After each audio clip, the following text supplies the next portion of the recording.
Welcome to Around the Track, the most exciting 15 minutes in wealth management by Dynasty Financial Partners and hosted by CEO Shirl Penney. Hello, and welcome to another edition of Around the Track, the most exciting 15 minutes in wealth management. I'm your host, Shirl Penney, founder and CEO of Dynasty Financial Partners. I'm really excited about this episode because I'm joined by my friend Ken Haman, who's the managing director of the Advisor Institute at AllianceBernstein.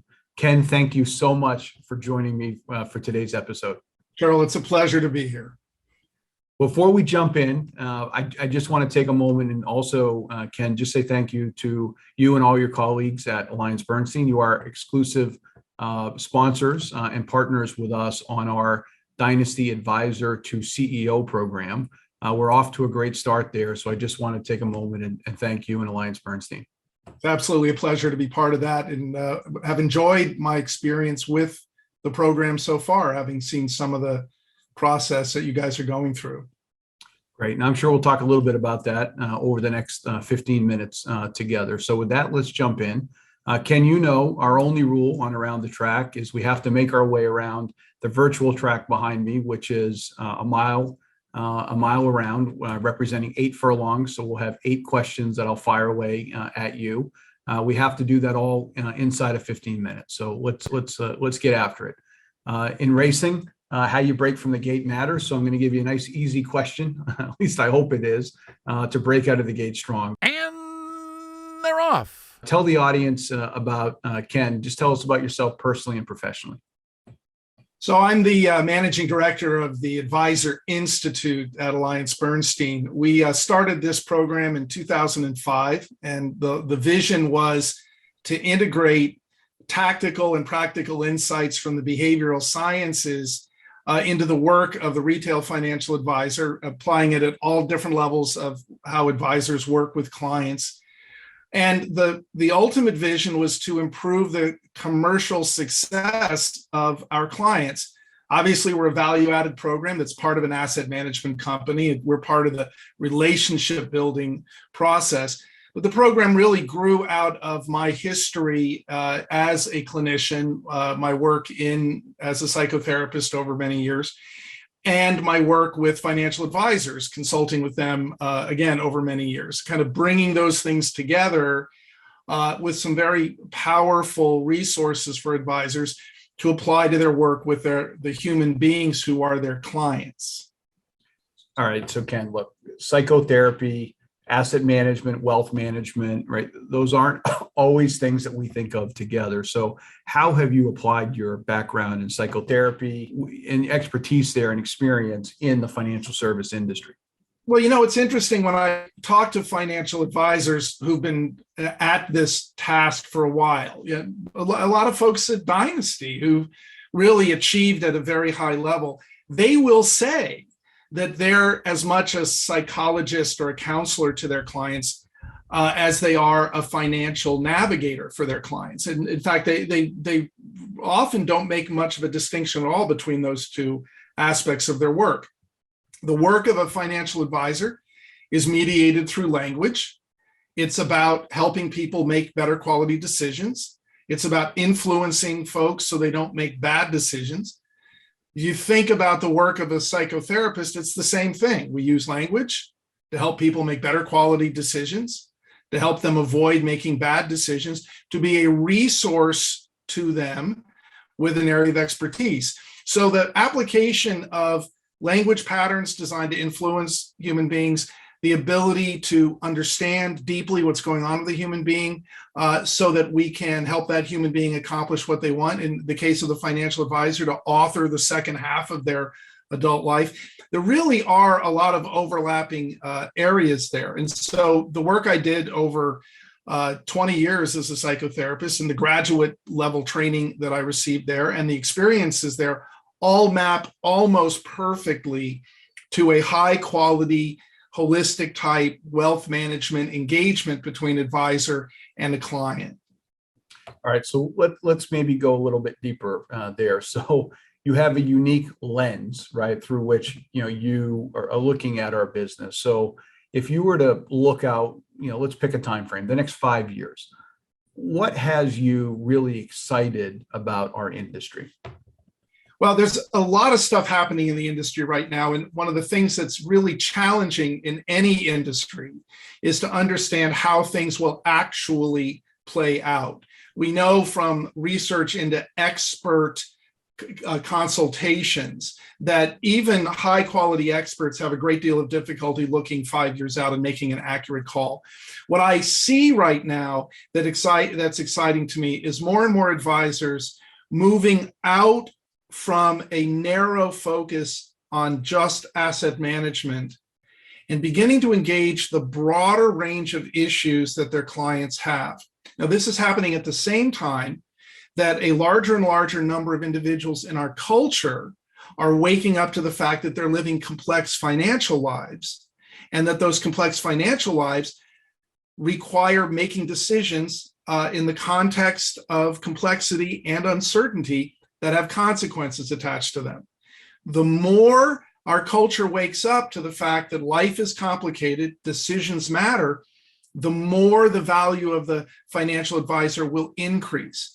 And the more the advisor will become central to the decision-making process that uniquely successful families are going through.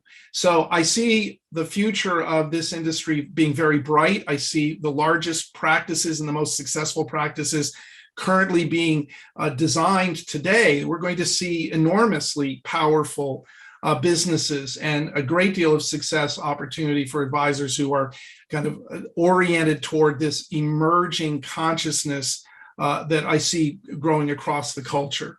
Awesome. I love that. And I like to say all the time, there's never been a better time to be an advisor, a financial advisor, than right now. I mean, it is, to a lot of the points that you well articulated, it's a bull market right now for advice. That being said, let me just reverse the question. What perhaps has you most concerned as you look at our industry over the next multiple years?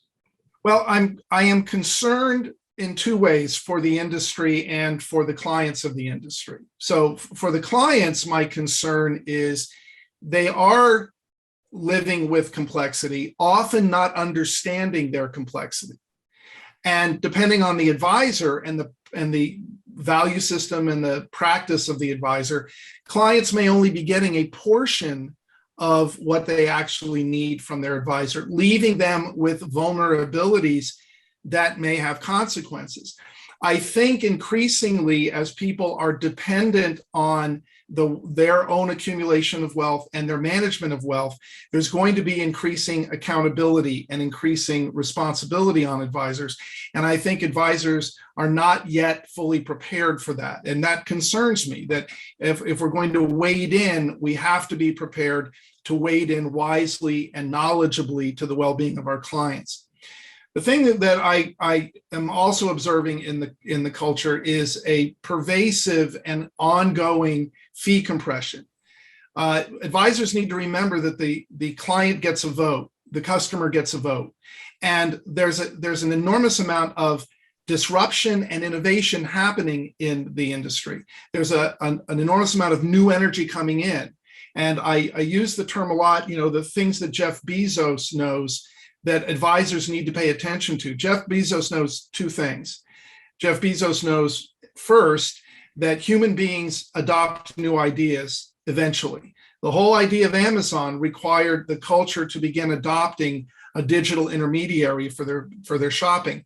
We're starting to see that happening for a lot of what's provided through the hands-on work of financial advisors being shifted to a digital intermediary. Now, I'm not saying that all of the work of the advisor is going to be subsumed into that digital intermediary.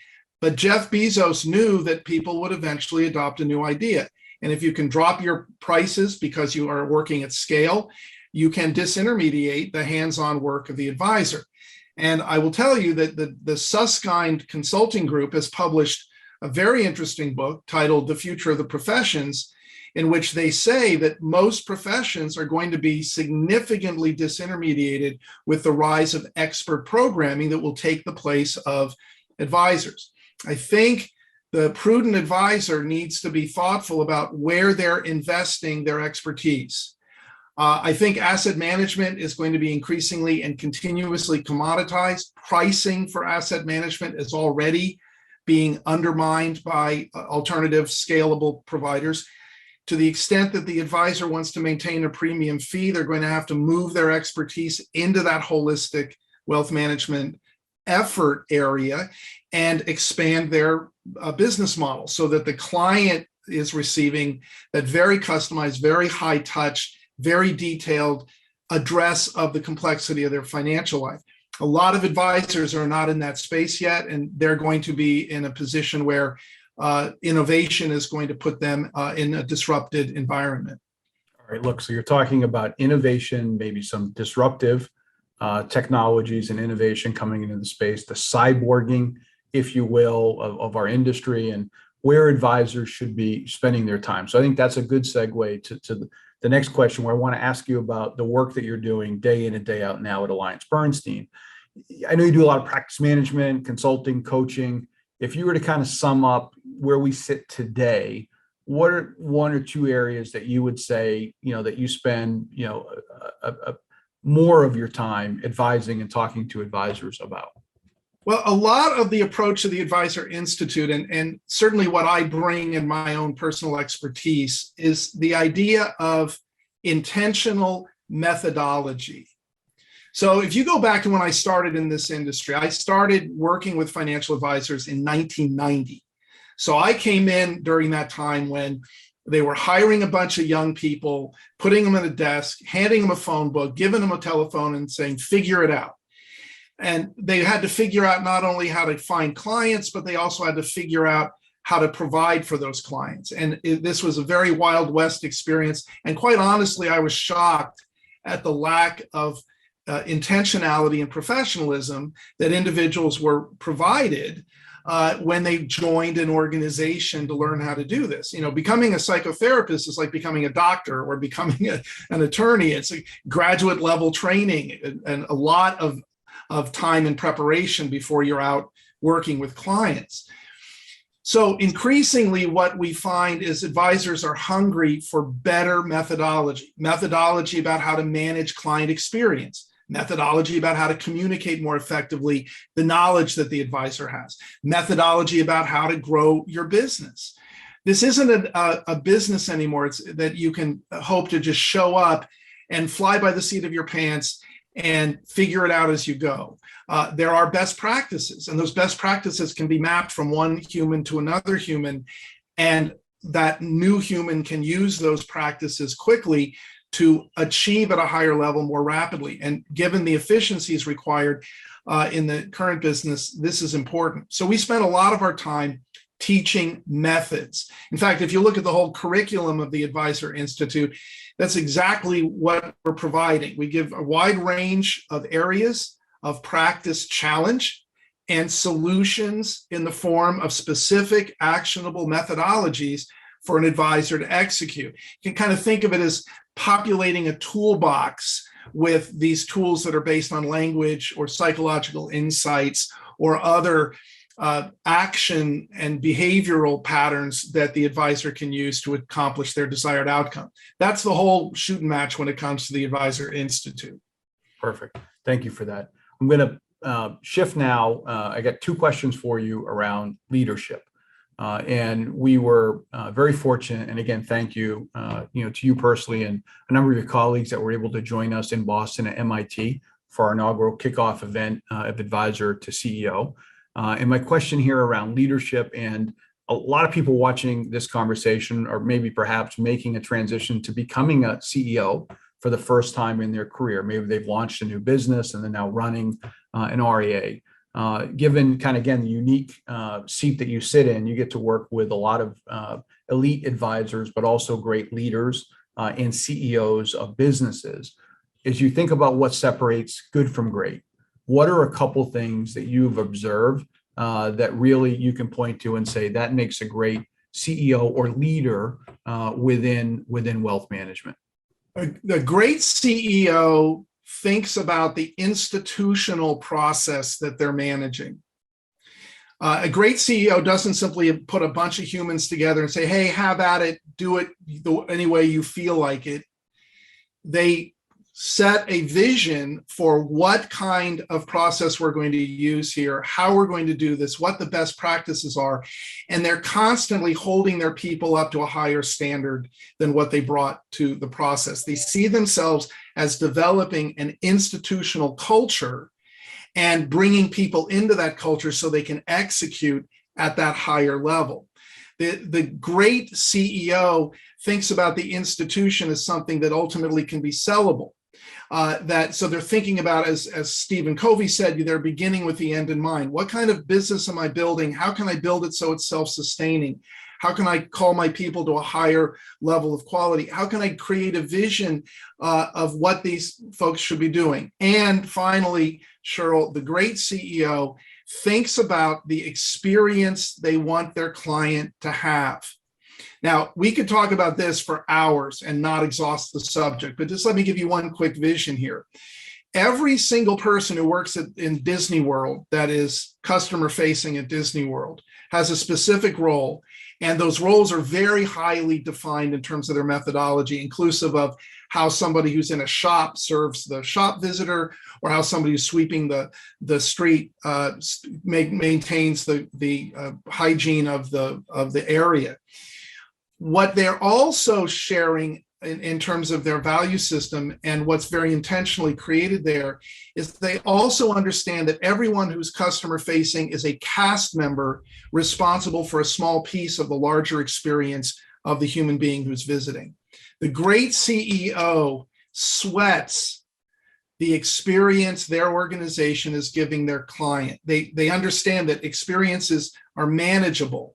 Experiences need to be elevated, that the encounter between the client and any part of the organization will either build the trust between the client and the organization or degrade it. And so the CEO is constantly thinking about how are we in our client-facing engagements managing an experience that elevates our value in the eyes of the client. If you put those three things together, the organization that person leads is untouchable in terms of competitive advantage. That's awesome. So let me make it a little more personal now about you, to see what you sweat. As you think about your leadership style and approach at the Advisor Institute, how would you describe it? Is there a particular piece of advice that maybe a mentor has given you over the years that you'd like to pass on to the audience here? I think of myself in my leadership role at the organization. And again, I'm not supervising a lot of people, so I'm not in that nuts and bolts piece of management that so many folks that are maybe listening to this are. But I think of myself as responsible for understanding a very important concept and applying it. And that's the concept of the adjacent possible. So in my work, and as applying psychology and language insights to the work of the financial advisor, we're constantly pushing at the creative edge of what we know and how we can apply insights to the work of the advisor. And that means we're taking a step from what we know to new thinking, new methodology, new applications of ideas. That's the adjacent possible. And so leadership means, in this way, forging out ahead, chasing after what we can apply, what we can learn, and from that new position, taking the next step forward. So, for example, we recently built out a new technology as part of the Advisor Institute, which is a reproduction of my diagnostic skills in terms of understanding the needs of the advisor. So we call that the digital coach. Well, this is a new way of bringing at a higher level of scale our ability to help advisors figure out what is it that I need to improve in my business that will give me the greatest competitive advantage going forward. That's the adjacent possible. That's moving to the next step in the work that we do. Yeah, the adjacent possible makes it's a good reminder for me when I hear you talk about it, to think about the importance as a leader to carve out time to work on the business as opposed to always working in the business, which it seems like there's never enough time in the day to get done our whole list, and we have to carve out that time, right, to think about how we can get better at getting better. So I appreciate that. All right, last question. We've reached the finish line here together, and this is the one question that is the same for all the guests on Around the Track. which is, I love to talk about the big goal and within the racing industry is the Triple Crown. Even to win one of the Triple Crown races is a dream of an owner like myself who owns thoroughbred horses, the jockey, the trainer, the entire staff and team working together. It's the pinnacle, right? So if you think about the pinnacle, the big goal that almost feels like it's unattainable, but you're going to run towards it, irregardless. For you, Ken, personally, what is your Triple Crown that sits out there that you're running hard towards? Well, it's obviously to take what we do at the Advisor Institute and make it as available and empowering to our clients as possible. So the big goal for this year, and it is a big goal, is we are going to memorialize all of the content of the Advisor Institute that we have created in the past that is still relevant for advisors, as well as the content we continue to create, because we're typically creating 4 to 6 new methodologies for advisors annually as things evolve. We're going to memorialize them in videos and make the library available to our clients so they can self-digest this material. Each video will be in a 15-minute kind of TED Talk format. They'll link together in terms of the larger methodologies. But the idea is to make all of this knowledge that we have labored to create over a 25-year period more accessible to our clientele. If we can achieve that, we're moving, again, one more step toward that high relevancy that this entire program was designed to create. And again, that is a big goal, and we're working toward it. It's a heavy lift, but it's also exciting if you think about what that could accomplish when we actually complete the task. Well, Ken, I found this conversation to be fascinating, and I'm confident that our viewers will as well. So thank you so much for joining us. Shirl, it's been a pleasure to be part of this interaction with you, but more importantly, it's a true pleasure for us to sponsor the work you're doing in advancing the leadership of your organization. So thank you for that opportunity. Excellent. Thank you again. And thank you to all of you for joining us again on another edition of Around the Track.